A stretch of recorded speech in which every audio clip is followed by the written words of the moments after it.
نن موږ ته په کورونو کې آرام نشته. موږ ته په کورونو کې آرام ولې نشته؟ د هغې دوه درې وجوهات دي.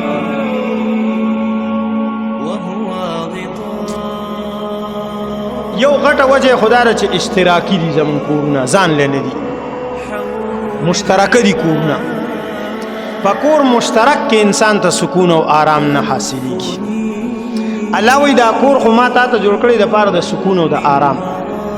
کور د جونګړه وي او خیمه دی وي او شپول دی وي، خو چې ځان لوي انسان ته پکې سکون او آرام حاصلېږي.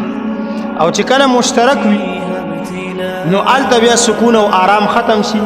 که لاندې پکې ماربل وي، دیوالونو پورې ټیلونه نښتي وي، دروازې ورته په لکونو روپۍ کړي، کړکۍ ورته د المونیم کړي، لیکن سکون او آرام پکې نه.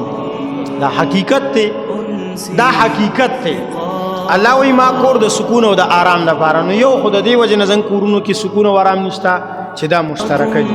دا د شریعت مزاج نه دی. ګورې ښه، دا زمونږ خپل غیر دینی مزاج دی، غیر دینی، د دین نه خلاف مزاج دی.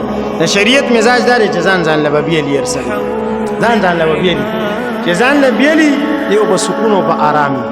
مور او پلار به خیال ساتي که نه؟ دا چې خو نه دی په کور کې دننه یې د مور او پلار خیال نه ساتي، په بډه باندې پټ خپلې ښځې ته راوړي او مور او پلار ته نه راوړي.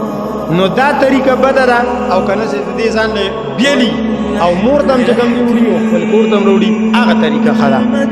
نو یو خو دا وجه ده. دویمه وجه چې کوم دی نو دا ده چې موږ ته په کورونو کې سکون او آرام نشته.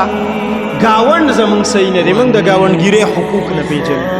اکثر د ګاونډیانو نه موږ تنګ وي، د ګاونډیانو نه زموږ نه ګاونډیان تنګ وي. موږ د ګاونډیانو د ګاونډګیرۍ حقوق نه پېژنو. نو د دې وجې نه موږ ته زموږ په کورونو کې آرام او سکون نشته.